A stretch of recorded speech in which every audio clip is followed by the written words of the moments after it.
दोस्तों नमस्कार, मैं राजकुमार मौर्य प्रखर इंडिया यूट्यूब मंच पे आपका स्वागत है।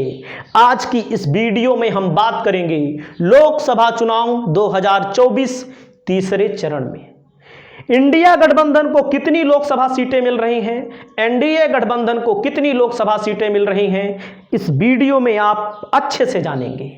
अगर आप चैनल पर पहली बार आए हैं तो सब्सक्राइब करके सपोर्ट करिए और हमारी इस वीडियो को शेयर जरूर करिए।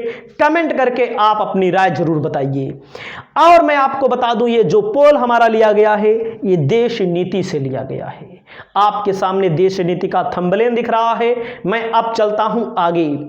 मैं जब आगे चलता हूं तो तीसरे चरण की पूरी गणित को मैं आपको यहां समझाने वाला हूं। यहां पर जो रहेगा मामला, उत्तर प्रदेश में अखिलेश यादव और समाजवादी पार्टी यानी कि राहुल गांधी कांग्रेस का गठबंधन है।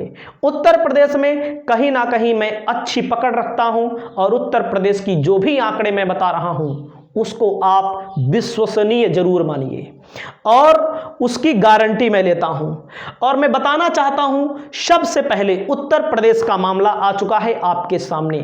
उत्तर प्रदेश में 7 मई के मतदान में 4 जून का रिजल्ट आना तय है और वहीं पर 10 लोकसभा सीटों पर चुनाव हो रहा है उत्तर प्रदेश में। उत्तर प्रदेश देश का सबसे बड़ा सूबा है, देश का सबसे बड़ा राज्य है। उत्तर प्रदेश में कहीं ना कहीं बीजेपी को इस बार मैं आपको स्पष्ट कर दूं, 70 सीट वाला सपना, 65 सीट वाला सपना नहीं देखना चाहिए। 80 सीट देख रही है पार्टी, लेकिन 80 सीट बीजेपी की नहीं आएगी, 70 प्लस भी नहीं आएगी। मैं आपको दावे के साथ कह रहा हूं, क्योंकि बहुत सारी सीटों पर अखिलेश यादव ने ऐसे सोशल इंजीनियरिंग करके टिकट बांटे हैं, बीजेपी को बहुत परेशानी हो रही है। अब आप यहां पर ही देख लीजिए, बेहद ईमानदार तरीके से मैं बता रहा हूं, किसी के पक्ष में नहीं बता रहा हूं, एकदम साफ मैं बता दूं। बहुत सारे लोग कहते हैं समाजवादी पार्टी से पैसा लिए हो, समाजवादी पार्टी की दलाली करते हो। ऐसा नहीं है। अगर 20 से 25 सीटें, 25 से 30 सीटें उत्तर प्रदेश में ना आई समाजवादी पार्टी की, तो आप ये मानिएगा कि मैं दलाली कर रहा था, और आ गई तो आप ये मानिएगा कि मैं सच्चाई बता रहा था। कहीं ना कहीं उन लोगों को नहीं दिख रहा था जो लोग ये बात बोलते हैं। अगर हम बात करें संभल की सीट समाजवादी पार्टी यहां पर मजबूत है। संभल की सीट समाजवादी पार्टी इतना मजबूत है कि यहां पर यादव और मुस्लिम ही अगर वोट देंगे, और देंगे जरूर, बहुजन समाज पार्टी का कोई रोल नहीं है। बहुजन समाज पार्टी वोट नहीं काट पा रही है विपक्ष का, ये बात सत्य है। यहां पर समाजवादी पार्टी की जीत लगभग तय बताई जा रही है तमाम ओपिनियन पोल के मुताबिक। वहीं पर हाथरस की सीट जो है ये बीजेपी के खाते में जाएगी, एकदम स्पष्ट मैं आपको बता दूं। आगरा की सीट बीजेपी के खाते में जाएगी, ये भी मैं आपको स्पष्ट बता दूं। वहीं पर फतेहपुर सीकरी में मामला फंस चुका है, मामला फंसा है, लेकिन बीजेपी का स्ट्रांग होल्ड है। बीजेपी यहां बहुत मजबूत है, लेकिन मामला इसलिए फंसा है, यहां पर कांग्रेस ने फौजी बाबा को टिकट दिया है। फौजी बाबा कौन है? रामनाथ सीकरवार को टिकट दिया है। वहीं पर भारतीय जनता पार्टी के राजकुमार चाहर के खिलाफ एंटी इनकम्बेंसी इतनी ज्यादा है।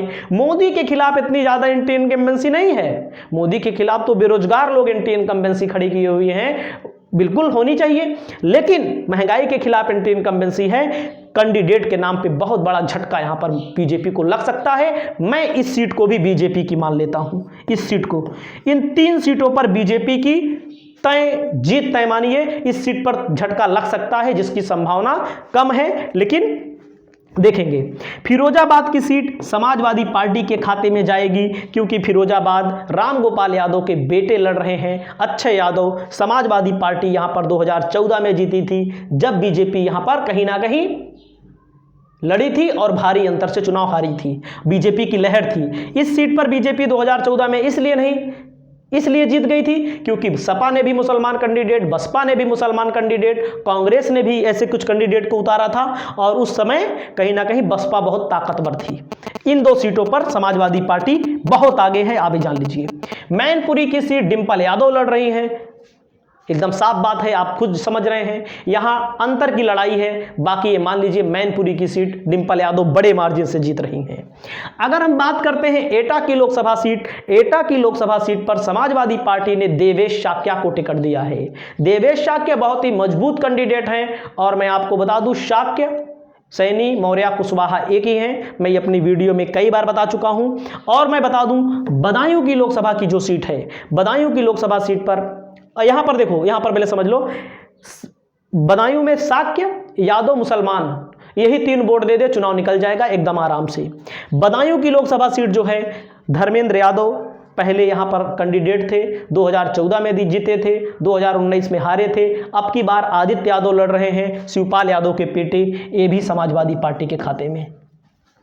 आंवला की सीट नीरज मौर्य, मौर्य, मुस्लिम और यादव 3 कैंडिडेट ही वोट दे देंगे, आराम से सीट निकाल लेगी। सपा की 1 seat, 2 seat, 3 seat, 4 seat, 5 seat, 6 seat, इन दोनों सीटों पर लड़ाई है।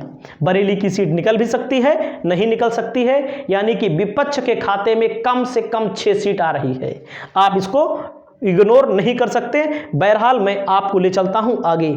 समाजवादी पार्टी यहां पर देख सकते हैं कम से कम 6 सीट, अधिकतम यहां पर बीजेपी 4 सीट, अन्य को कोई सीट नहीं आ रही है। ये देश नीति का ओपिनियन पोल है। बाकी उत्तर प्रदेश में तो हमारा सब कुछ चल ही रहा है, पोल हो जो भी हो, मैं बता रहा हूं वो किसी तथ्यों के आधार पर बताता हूं। अगली सीट है महाराष्ट्र। महाराष्ट्र में 11 सीटों पर दूसरे चरण में चुनाव है और वहीं पर बता दूं बीजेपी को 3, इंडिया गठबंधन को 8 सीटें। इंडिया गठबंधन में आप एनसीपी को देख रहे हैं, शरद पवार की बेटी भी चुनाव लड़ रही हैं इसी 11 लोकसभा सीट में से, बारामती से। वहीं पर मैं आपको बता दूं अजित पवार की पत्नी भी वहीं बारामती से, मतलब कि एक ही परिवार में यहां पर फाइट हो रही है। अगला राज्य है गुजरात, जो मोदी जी का सबसे बड़ा गढ़ है। 2014 में मोदी जी यहां पर 26 में 26, 2019 में मोदी जी यहां पर 26 में 26, लेकिन 2024 में कहीं ना कहीं बीजेपी को यहां घाटा लगेगा। घाटा यहां पर माना गया है देश नीति के ओपिनियन पोल के मुताबिक 2 सीटों पर लगेगा, लेकिन 5 ऐसी सीटें हैं, जामनगर, भरूच, सूरत में आपने देख ही लिया कौन सा कांड हो गया, सूरत में तो एक तरफा जीत लिया गया। और आप देख सकते हैं अगला राज्य है छत्तीसगढ़। छत्तीसगढ़ में 7 लोकसभा सीटें हैं, यहां पर 2 इंडिया गठबंधन, 5 बीजेपी जीत रही है। वहीं पर मैं आपको अगला बताऊं बिहार, जो सबसे महत्वपूर्ण राज्य है। बिहार में बीजेपी का घाटा होना तय है। पिछली बार बिहार में बीजेपी ने 40 में 39 जीत ली थी। किशनगंज वाली सीट को छोड़कर सभी सीटें बीजेपी जीत गई थी, लेकिन इस बार बीजेपी को केवल 2 सीट 5वें चरण में और इंडिया गठबंधन को 3 सीट यहां पर मिलने जा रही है। आप यहां देख सकते हैं झंझारपुर है, सुपौल है, अररिया है, मधेपुरा है, खगड़िया है। तो यहां पर झंझारपुर, सुपौल और अररिया, मधेपुरा बीजेपी वही बीजेपी एनडीए जीत लेगा। बाकी 3 सीटें यहां पर लगातार हैं और यहां खगड़िया में लड़ाई है, आप समझ सकते हैं। और यहां पर अगला नंबर आता है असम। असम में हेमंत बिस्व शर्मा मुख्यमंत्री हैं। बीजेपी को 2 सीट, इंडिया गठबंधन के पाले में भी यहां पर 2 सीट जाती हुई दिख रही है। और तीसरे चरण का जो गणित है, आगे अब चलते हैं। पश्चिम बंगाल में 4 सीटों पर मतदान हो रहा है। 4 सीटों पर देश नीति के ओपिनियन पोल के मुताबिक 2 बीजेपी को, 2 टीएमसी को और हमारे खुद के ओपिनियन पोल के मुताबिक 3 इंडिया गठबंधन को जाएगी, यानी कि इंडिया गठबंधन में टीएमसी भी है, भले बंगाल में अलग से चुनाव लड़ रही हो।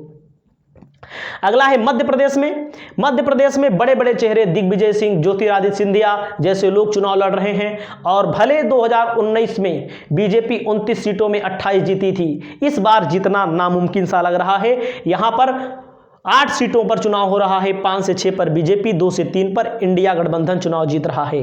अगला राज्य आता है कर्नाटका। कर्नाटका में 14 लोकसभा सीटों पर चुनाव हो रहा है। कर्नाटका में 14 लोकसभा सीटों पर 11 इंडिया के खाते में और 3 बीजेपी के खाते में जाती हुई दिख रही है। और यहां पर कर्नाटका में बीजेपी को करारा नुकसान होता हुआ दिखाया गया है। दादरा और नगर हवेली में कितनी सीटें हैं? दादरा और नगर हवेली में 2 लोकसभा की सीटें हैं यहां पर। और मैं यहां पर आपको बता दूं, इन 2 लोकसभा सीटों में दोनों सीटें इंडिया गठबंधन के पाले में जाती हुई दिखाई गई हैं। और वहीं पर मैं बात करूं जम्मू कश्मीर में, 5 लोकसभा सीटें आती हैं, 1 सीट पर मतदान हो रहा है, जम्मू कश्मीर इंडिया गठबंधन के खाते में जा रही है। वहीं पर दक्षिणी गोवा की सीट आती है, गोवा, जहां पर आम आदमी पार्टी और कांग्रेस का गठबंधन है। गोवा में दक्षिणी गोवा और उत्तरी गोवा दोनों सीटों पर इंडिया गठबंधन की प्रचंड जीत तय मानी जा रही है। तो आप देख सकते हैं गोवा का 2 सीटों पर चुनाव हो रहा है। गोवा राज्य में 2 ही लोकसभा की सीटें हैं। और मैं आपको अगला राज्य बताऊं, यहां पर टोटल 94 सीटों में बीजेपी को 50, इंडिया गठबंधन को 41 सीटें और अदर को 3 सीट। बीजेपी को 50 भले मिल रही हैं, बीजेपी को कम से कम 70 सीटें मिलनी चाहिए, 75 सीटें मिलनी चाहिए। अगर 2019 वाला रिजल्ट लाना है तो इससे ज़्यादा सीटें मिलने चाहिए। इंडिया गठबंधन यहाँ पर मजबूत दिख रहा है। आपकी क्या राय है? अपनी राय जरूर बताइए। नमस्कार, जय हिंद।